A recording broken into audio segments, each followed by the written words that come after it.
আসসালামু আলাইকুম। ১০৮ পদে প্রধান উপদেষ্টার কার্যালয়ের অধীনে বাংলাদেশ বিনিয়োগ উন্নয়ন কর্তৃপক্ষ নিয়োগ বিজ্ঞপ্তি প্রকাশ হয়েছে। আবেদন চলবে ৩রা এপ্রিল ২০২৫ পর্যন্ত। আবেদন করার জন্য প্রথমে আপনাকে ক্রোম ব্রাউজার ওপেন করে নেবেন। সার্চ বারে গিয়ে bida.teletalk.com বিডি লিখে সার্চ করে দিবেন। করার পর এখানে দেখতে পাচ্ছেন অ্যাপ্লিকেশন স্টার্ট ৪-৩-২০২৫, অ্যাপ্লিকেশন ডেডলাইন ৩-৪-২০২৫। নিচে দেখতে পাচ্ছেন application form, click have to apply online, just এখানে ক্লিক করে নেবেন। করার পর দেখতে পাচ্ছেন এখানে পোস্টগুলো দেওয়া আছে, আপনি কোন কোন পোস্টে আবেদন করবেন।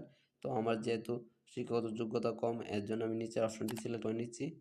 করার পর নোতে ক্লিক করে আবার নেক্সটে ক্লিক করে দিবেন।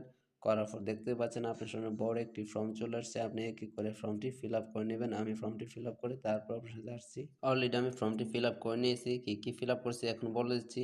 অ্যাপ্লিকেশন নেম আপনার নাম ইংলিশে লিখে নেবেন, আবেদনকারীর নাম বাংলায় আপনার নাম বাংলাতে লিখে নেবেন, ফাদার্স নেম ইংলিশে লিখে নেবেন, পিতার নাম বাংলায় বাংলাতে লিখে নেবেন, মাদার্স নেম ইংলিশে লিখে নেবেন, মাতার নাম বাংলায় বাংলাতে লিখে নেবেন, ডেট অফ বার্থটি বসিয়ে দিবেন।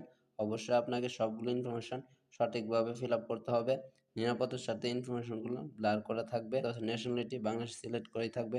রিলিজিয়ন ইসলাম হলে ইসলাম, হিন্দু হলে হিন্দু, খ্রিস্টান হলে খ্রিস্টান সিলেক্ট করে দিবেন। জেন্ডার মেল হলে মেল, ফিমেল হলে ফিমেল সিলেক্ট করে দিবেন।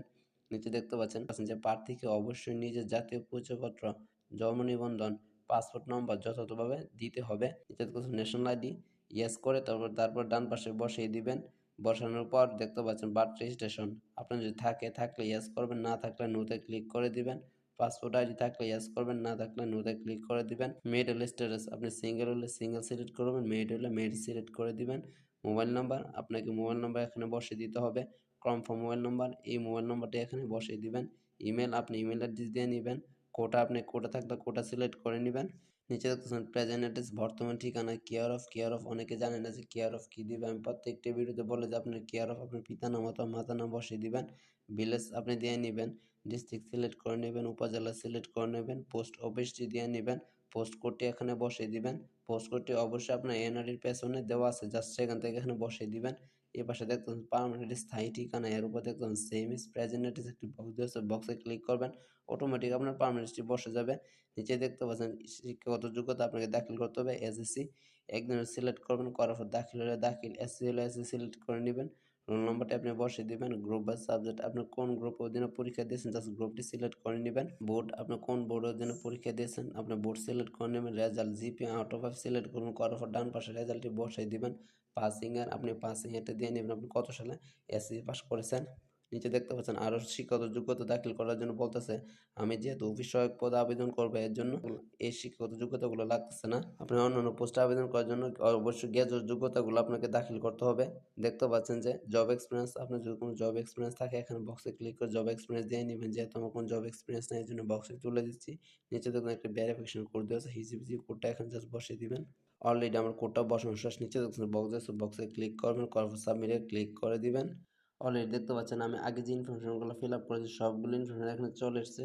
আগে ইনফরমেশন যদি কোনো বোল্ড হয়ে থাকে নিচে দেখতে পাচ্ছেন চেঞ্জ নিডেড, ক্লিক হ্যাঁ টু দ্য এডিট অ্যাপ্লিকেশন, এখানে ক্লিক করে আপনি আগের ফর্মে যে বোল্ডটি হয়েছে সবগুলো ইনফরমেশন সঠিক করে নিতে পারবেন। যেহেতু আমাদের সঠিক আছে এর জন্য আমি চেঞ্জ করতে চাচ্ছি না। যে দেখতে পাচ্ছেন ফটো এবং সিগনেচার আপলোড করতে হবে। অবশ্যই আপনার ফটো 300x300 পিক্সেল হতে হবে, সর্বনিম্ন 100 কেবি। আপনার সিগনেচার 380 পিক্সেল হতে হবে, সর্বনিম্ন 60 কেবি। আপনি যদি না জানেন তাহলে আমার ভিডিও ডিসক্রিপশন বক্স থেকে ভিডিওটা দেখে নেবেন, তাহলে খুব সহজে আপনার ফটো এবং সিগনেচার করে নিতে পারবেন। আমার করা আছে এর জন্য আমি গ্যালারি থেকে ক্লোজ ফাইলে ক্লিক করে নিয়ে নিচ্ছি। অলরেডি আমার ফটো এবং সিগনেচার বসা শেষ। নিচে বক্সে ক্লিক করুন, করার পর সাবমিটে ক্লিক করে দিবেন। অলরেডি আমার আবেদন করা সম্পন্ন হয়ে গেছে। অ্যাপ্লিকেশন কপি ডাউনলোড করার জন্য নিচে দেখছেন ডাউনলোডে ক্লিক করে নেবেন। এভাবে আপনারা অনলাইন থেকে চাকরির আবেদন করে নিতে পারবেন মোবাইলের মাধ্যমে। টাকা কিভাবে পেমেন্ট করবেন যদি না জানেন তাহলে আমার ভিডিও ডিসক্রিপশন বক্স থেকে একটা ভিডিও আছে, জাস্ট ভিডিওটা দেখে নেবেন, তাহলে আপনারা সুন্দরভাবে টাকাটা পেমেন্ট করে নিতে পারবেন। এখন আপনার ইউজার আইডি ব্যবহার করতে হবে, আপনাকে পাসওয়ার্ড ব্যবহার করতে হবে, এগুলোর মাধ্যমে আপনাকে কিন্তু টাকা পেমেন্ট করতে হবে। এবং কত টাকা পেমেন্ট করতে হবে আপনারা কমেন্টে বলবেন, আমি সুন্দরভাবে আপনাদেরকে উত্তর দিয়ে দিব যে কত টাকা পেমেন্ট করতে হবে। ভিডিও যদি একটু ভালো লাগে থাকে অবশ্যই চ্যানেলটি সাবস্ক্রাইব করবেন এবং নিয়মিত ভিডিও পাওয়ার জন্য সঙ্গে থাকুন। ভিডিওতে লাইক কমেন্ট করে পাশেই থাকুন।